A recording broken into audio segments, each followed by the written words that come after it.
दोस्तों, आज की कहानी में आगे बढ़ने से पहले अगर आप चैनल पर नए हैं तो चैनल को सब्सक्राइब जरूर कर लें और साथ ही वीडियो को भी लाइक ज़रूर कर दें। तो चलिए बढ़ते हैं आज की भूतिया कहानी की ओर। दोस्तों, उस रात मैं जमशेदपुर से रांची की ओर जा रहा था। बस उस वक्त आधी खाली थी। बस में एक बूढ़ी औरत भी थी जो अकेले ही सफ़र कर रही थी। सफ़ेद साड़ी और सीधे हाथ में एक लाठी और गले में एक खोपड़ी और उंगलियों की हड्डियों की माला, जिसके चलते बस में बैठे बाकी मुसाफिर थोड़ा डरे हुए लग रहे थे। वैसे तो मैं भी थोड़ा अनकंफर्टेबल था। खैर, उस रात के सन्नाटे में बस आगे बढ़ी रही थी कि तभी अचानक ही बस हिचकोले खाने लगी और फिर कुछ देर हिचकोले खाने के बाद बस बंद पड़ गई। पहले तो लगा कि कोई छोटी मोटी खराबी होगी, पर जब बस ड्राइवर ने बस की जांच करने के बाद कहा कि अब बस स्टार्ट ही नहीं होगी, तो मेरे साथ साथ बस में सवार सभी सवारियों के पसीने छूटने लगे, क्योंकि बस हाईवे संख्या 33 के उस मोड़ पर थी जिसे हॉन्टेड जोन माना जाता है। यहाँ अक्सर कोई ना कोई हादसा होता ही रहता है। यहाँ तक कि कई लोगों ने उन लोगों की भटकती आत्मा को देखने का दावा किया है जो इस हाईवे में किसी दुर्घटना का शिकार हुए हैं। यहाँ तक कि मेरा दोस्त रियान, उसने तो अपने चाचा जी को यहाँ लिफ्ट मांगते हुए देखा है, जो कि 2 साल पहले यहीं बाइक एक्सीडेंट में मारे गए थे। और यही वजह थी कि मैं भी बस के ऐसी खराब होने से चिंता में पड़ गया था। अभी बस में सवार सभी सवारी इसी सोच विचार में थे कि अब क्या करेंगे कि तभी बस ड्राइवर ने बोला, आप लोग चिंता मत करो, जैसे कोई दूसरी बस आती है मैं आप सबको उसमें बैठा दूंगा। ड्राइवर के ये कहने के बाद करीबन आधे घंटे के बाद उस हाईवे पर एक दूसरे हरे रंग की बस आकर रुकी और उस हरे रंग की बस के रुकते ही हमारा ड्राइवर उस बस के ड्राइवर के पास गया और फिर कुछ बातचीत करने के बाद आकर हम सब सवारियों से बोला कि आप लोग उस हरी बस में बैठ जाइए। वैसे तो वो बस बूटरी जा रही है, पर आप लोग कसोला बस डिपो पर उतर जाना। वहाँ से आगे के लिए हमारे ट्रांसपोर्ट की बस आप सभी को रांची पहुँचा देगी। दोस्तों, ड्राइवर के ये कहते ही एक एक करके सभी सवारियाँ बस से उतरने लगी। अभी बस की सवारियों ने बस से उतरना शुरू ही किया था कि तभी वो बूढ़ी औरत, जिससे सभी लोग डरे हुए थे, वो चिल्लाते हुए बोली, तुम लोगों को कल की सुबह नहीं देखनी है क्या? जो मौत के मुंह में बैठने जा रहे हो, वो बस तुम्हें मौत की दहलीज पर ले जाकर पटकेगी, जहाँ से तुम लौट नहीं पाओगे। उस बुढ़िया के ये कहते ही सभी सवारियों के बीच खलबली मच गई। अब उन्हें समझ में नहीं आ रहा था कि वो बुढ़िया की बात माने या नहीं, क्योंकि वो बुढ़िया खुद एक तांत्रिक लग रही थी, तो ऐसे में उसकी बात में सच्चाई हो सकती थी। पर वहीं दूसरी तरफ ये भी हो सकता था कि उस बुढ़िया ने ही बस को खराब किया हो और हम सबको फंसाने की फिराक में हो। इसी दो तरफा विचार के चलते कुछ तय नहीं कर पा रहे थे हम, और अंत में सभी सवारियों ने उस बुढ़िया की बात नहीं मानी और फिर करीबन सभी सवारियां उस हरे रंग की बस में चढ़ गईं। पर उस बुढ़िया और मेरे अलावा 2 और लोग उस हरे रंग की बस में नहीं चढ़े। खैर, सवारियों के बस में चढ़ते ही वो बस वहाँ से निकल गई और हम 4 लोग उस खराब बस के साथ वहीं हाईवे पर खड़े रह गए। चूँकि मेरे साथ 2 और लोगों ने उस बुढ़िया की बात मान ली थी, जिसका मतलब था कि हमें उस बुढ़िया पर थोड़ा ही सही पर यकीन था। और इसी यकीन के चलते जब मैंने उस बुढ़िया से पूछा, अम्मा आपको कैसे मालूम कि वो बस भूतिया है? मेरे इस सवाल पर वो बुढ़िया बोली, वो कोई आम बस नहीं है। उस बस में बैठने वाले लोगों को बस से उतरने के लिए अपने पूरे शरीर की खाल उतार कर देनी पड़ती है, नहीं तो वो उसे अपने साथ ले जाते हैं, जहाँ तुम्हारी आत्मा हमेशा के लिए उनकी कैदी बन जाती है। उस बुढ़िया ने अभी इतना ही कहा था कि तभी मैंने पूछा, अच्छा आप ये कह रही हैं कि वो सारे लोग जो उस बस में चढ़े हैं वो सब के सब मरने वाले हैं? मेरी ये पूछते ही वो बुढ़िया बोली, हाँ। अब तक मैं उस बुढ़िया की बात सुनकर और भी ज़्यादा डर चुका था। वहीं बाकी के 2 लोग जो मेरे साथ रुके हुए थे, उनकी भी उस बुढ़िया की बात सुनकर हवा टाइट हो गई थी। तभी उनमें से एक ने कहा, भाई साहब लिफ्ट मांगकर यहाँ से निकलते हैं, अगर यहाँ रुके तो कहीं हम भी ना मर जाएं। उस आदमी की बात तो ठीक ही थी, पर इससे पहले मैं हामी भरता कि तभी वो बुढ़िया बोली, जिंदा रहना चाहते हो तो चुपचाप मेरे साथ चलो, नहीं तो मरो यहीं पर। और ये बोलकर वो बुढ़िया अपनी लाठी के सहारे वहाँ से चल पड़ी। पर इस बार उसकी बात पर वो दोनों जने जो मेरे साथ रुके थे एकाएक भड़क गए और उस बुढ़िया पर चीखते हुए बोले, अरे कमीनी डायन, हमारी तो मती मारी गई थी जो तेरी बातों में आ गए हम। पर अब और नहीं, हम अपना रास्ता खुद देख लेंगे, ज़रूरत नहीं है तुम्हारी। अभी वो दोनों उस बुढ़िया पर बरस ही रहे थे कि इसी बीच एक दंदनाती हुई कार ने उन दोनों में से एक को रोनते हुए निकल गई और मैं देखता ही रह गया। वो इतना भयानक मंजर था कि मैं अपने शब्दों में बता नहीं सकता, सिवाय इतना कहने की कि कुछ देर के लिए हमारी सांसें भी डर के मारे चलनी बंद हो गई थी। फिर कुछ देर के बाद जब मैं नॉर्मल हुआ तो मैंने देखा कि वो आदमी जो कुछ देर पहले उस बुढ़िया को खड़ी खोटी सुना रहा था, वो उसके पीछे पीछे चल पड़ा। मतलब कि उस आदमी को अब यकीन हो चुका था कि उस बुढ़िया की बात मानने में ही भलाई है। जैसा कि मैंने पहले ही बताया था कि मुझे उस बुढ़िया पर थोड़ा ही सही पर यकीन था, इसलिए मैं थोड़े से यकीन के सहारे उस बुढ़िया के पीछे पीछे चल पड़ा। फिर कुछ आगे जाने के बाद वो बुढ़िया एक जगह जाकर बैठ गई और हम दोनों को भी बैठने को बोला। फिर कुछ देर तक हम दोनों बड़ी खामोशी के साथ उस बुढ़िया के बगल में बैठे रहे और फिर जब वो बुढ़िया हंसते हुए बोली, तुम दोनों इतना डरो मत, तुम्हें कुछ नहीं होगा जब तक मैं तुम्हारे साथ हूँ। उस बुढ़िया के ये कहते ही हम दोनों को थोड़ी राहत तो मिली, पर आगे क्या होने वाला था ये तो वो बुढ़िया या फिर ऊपर वाला ही जानता था। खैर उस वक्त तो डर के मारे मेरे हाथ पैर फूल रहे थे, पर इसके बावजूद मेरी जुबान में ना जाने कौन सी शक्ति का संचार हो रहा था कि मैंने उस बुढ़िया से एक सवाल पूछ लिया जो मुझे नहीं पूछना चाहिए था। और वो सवाल था कि आप हो कौन। मेरी जुबान के इस सवाल दागते ही उस बुढ़िया ने कहा, मैं कभी उस हरे बस में बदकिस्मती से मुसाफिरों के जिस्म से उनकी खाल उतारती थी। अब तक मैंने 300 से भी ज़्यादा जिंदा लोगों की खालें उतारी हैं, पर अब मैं ये काम नहीं करती। लेकिन हाँ, ये काम अब मेरे बेटे करते हैं, पर आप इससे ज़्यादा मेरे बारे में ना ही जानो तो ही अच्छा रहेगा, नहीं तो तुम मेरे कारनामों की दहशत से ही मर जाओगे। अभी उस बुढ़िया ने इतना ही कहा था कि तभी एक ट्रक ड्राइवर ने अपना ट्रक रोकते उस बुढ़िया से कहा, अरे अम्मा, आज भी आपने 2 लोगों की जान बचा ली। इस पर वो बुढ़िया बोली, हाँ, इनकी किस्मत अच्छी थी, बस इन्हें ले जाओ अपने साथ और आगे किसी सुरक्षित जगह पर छोड़ देना। इतना बोलकर उस बुढ़िया ने हम दोनों को ट्रक में बैठने को कहा और फिर वहाँ से चली गई। ट्रक में बैठने के बाद जब ट्रक ड्राइवर से मैंने पूछा कि तुम उस बुढ़िया को कैसे जानते हो, तो उसने बताया कि 3 साल पहले उस बुढ़िया ने उसकी जान बचाई थी। अगर वो बुढ़िया समय पर नहीं पहुंचती तो वो भी हरे बस का शिकार हो जाता। वैसे तो वो ट्रक ड्राइवर, जिसका नाम हरपाल था, और भी कुछ बताना चाहता था, पर उसका अचानक ही बोलते बोलते गला भराया था, जिसके चलते वो चुप हो गया और फिर हमें एक बस अड्डे पर छोड़कर आगे निकल गया। दोस्तों, फिर मैंने दूसरी बस वहाँ से ली और मैं रांची पहुँचा। मुझे नहीं मालूम कि सच में उस रात वो सारी सवारी मारी गई कि नहीं, पर एक मौत तो मैंने अपनी आंखों से देखी थी, जिसके चलते मुझे लगता है कि शायद वो सभी लोग भी मारे गए होंगे। NH-33 जमशेदपुर से रांची का मेरा सफ़र बड़े ही दहशत भर और खौफनाक में बीता। तो दोस्तों, इस कहानी में बस इतना ही। तो चलिए लेकर चलता हूँ मैं आपको एक और भूतिया कहानी की ओर।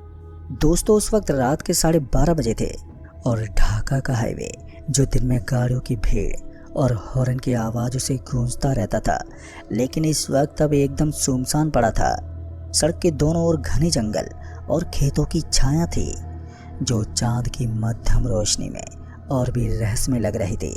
उस वक्त मैं रवि अपनी पुरानी मारुति 800 में सवार था, जो हर कुछ किलोमीटर पर खटखट की आवाज़ करती थी। मेरे साथ मेरा दोस्त सागर था, जो ढाका से कुछ घंटे की दूरी पर बसा अपने गांव जा रहा था। हम दोनों ने सोचा था कि रात का सफ़र शांत और जल्दी पूरा हो जाएगा, लेकिन हमें क्या मालूम था कि ये रात हमारी ज़िंदगी की सबसे डरावनी रात बनने वाली थी। तभी दोस्तों मैंने रेडियो चालू किया, लेकिन उसमें केवल खरखराहट की आवाज़ आई। तभी सागर ने हंसते हुए बोला, अरे भाई, इस पुरानी गाड़ी में रेडियो क्या सुनेगा तू, तो बस गाड़ी चलाने पर ध्यान दे। तभी मैंने मुस्कुराते हुए जवाब दिया, अरे कुछ तो माहौल बनाए रखने के लिए चाहिए यार, और कुछ नहीं है। देख नहीं रहा ये सड़क इतनी सुनसान है कि डर लगने लगा है मुझे। तभी सागर ने मजाक में कहा, डर तो भी ना रवि यार, ये तो बस जंगल है, भूत तो कहानियों में होते हैं बस। लेकिन दोस्तों, अभी उसने इतना कहा ही था कि मेरे हाथ पैरों में एक अजीब सी सनसनी सी होने लगी। पहले तो लगा कि शायद थकान की वजह से ऐसा हो रहा है, लेकिन कुछ ही पलों में मेरे हाथ पैर ठंडे पड़ने लगे, मेरी उंगलियां अकड़ने लगी और मुझे ऐसा लगा जैसे मेरे शरीर का खून सूख रहा हो। मैंने गाड़ी की स्टीयरिंग को कसकर पकड़ा, लेकिन मेरी हथेलियां पसीने से अब भीगने लगी थी। तभी सागर ने मेरी हालत देखी और वो चिंतित होकर बोला, अरे क्या हुआ रवि, तू ठीक तो है ना? लेकिन मैंने मुश्किल से जवाब दिया और कहा, पता नहीं यार, मेरे हाथ पैर जैसे सूख रहे हैं। दोस्तों, उस वक्त मेरी आवाज़ भी कांप रही थी। तभी सागर ने मेरे कंधे पर हाथ रखा और बोला, अरे शायद तुझे चक्कर आ रहा है यार, गाड़ी रोक, थोड़ा पानी वानी पी ले। तभी मैंने गाड़ी सड़क के किनारे पर रोकी और बाहर निकला। और फिर जैसे ही मैं गाड़ी से बाहर निकला कि तभी ठंडी हवा मेरे चेहरे से टकराई, लेकिन उसका मुझे कोई असर ही नहीं हुआ। पर मेरे हाथ पैर अब और भी पतले और कमज़ोर महसूस हो रहे थे, जैसे कोई मेरी ताकत चूस रहा हो। तभी सड़क के किनारे खड़े होकर मैंने आसपास देखा तो चारों ओर सन्नाटा था। दूर कहीं एक उल्लू की आवाज़ ज़रूर गूंज रही थी और हवा में एक अजीब सी गंध थी, जैसे सड़ी हुई लकड़ी और गीली मिट्टी की मिली जुली गंध। सागर ने अपनी टॉर्च जलाई और बोला, शायद तुझे थकान हो गई है, चल थोड़ा टहल लेते हैं। लेकिन जैसे हमने कुछ कदम बढ़ाए कि तभी मुझे लगा कि कोई हमें देख रहा है। तभी मैंने पीछे मुड़कर भी देखा, लेकिन वहाँ पर कुछ भी नहीं था सिवाय अंधेरा और जंगल की छाया के। तभी सागर की टॉर्च की रोशनी में मुझे कुछ दिखा। सड़क से कुछ दूरी पर जंगल के बीच एक पुराना टूटा फूटा मील का पत्थर था, जिस पर लिखा हुआ था, कालाखंड 3 किलोमीटर। ये पढ़ते ही मैंने सागर से बोला, ये कालाखंड क्या है, कभी सुना है? सागर ने कंधे उचकाए और बोला, पता नहीं यार, शायद कोई पुराना गांव होगा, लेकिन इस जगह का नाम तो बड़ा ही अजीब है। तभी हम आपस में बातें करते हुए वापस से गाड़ी की ओर बढ़े, लेकिन अब मेरी हालत और भी खराब हो रही थी। मेरे हाथ अब इतने कमज़ोर हो गए थे कि मैं स्टीयरिंग को मुश्किल से पकड़ पा रहा था। तभी सागर ने बोला, रवि तू गाड़ी मत चला, मैं ड्राइव करता हूँ। तभी उसने ड्राइवर सीट संभाली और हम फिर से हाईवे पर चल पड़े। लेकिन कुछ ही मिनट बाद गाड़ी अचानक से रुक गई। गाड़ी का इंजन बंद हो गया था। सागर ने गाड़ी स्टार्ट करने की बहुत कोशिश की, पर गाड़ी दोबारा स्टार्ट ही नहीं हुई। तभी सागर ने झुंझलाते हुए कहा, ये क्या हो रहा है यार? दोस्तों, इससे पहले मैं कुछ बोल पाता कि तभी उससे पहले ही मुझे एक ठंडी सिरहन सी महसूस हुई। मेरे सामने सड़क के बीचों बीच एक धुंधली सी आकृति खड़ी हो गई। वो एक औरत की आकृति थी, जिसके बाल लंबे और उलझे हुए थे। उसका चेहरा साफ साफ नहीं दिख रहा था, लेकिन उसकी आंखें जो चमक रही थी मुझे घूर रही थी। तभी मैंने सागर का हाथ पकड़ा और डर से कांपते बोला, भाई भाई वो देख सामने। सागर ने मेरी नज़र की दिशा में देखा, लेकिन उसकी आंखें सिकुड़ गईं और बोला, क्या वहाँ तो कुछ भी नहीं है यार। मैंने फिर से उस आकृति की ओर देखा, लेकिन अब सच में वहाँ पर कुछ भी नहीं था। मेरे दिल की धड़कनें बहुत तेज हो गईं। तभी मैंने हकलाते हुए बोला, यार मुझे कुछ दिखा था वहाँ पर।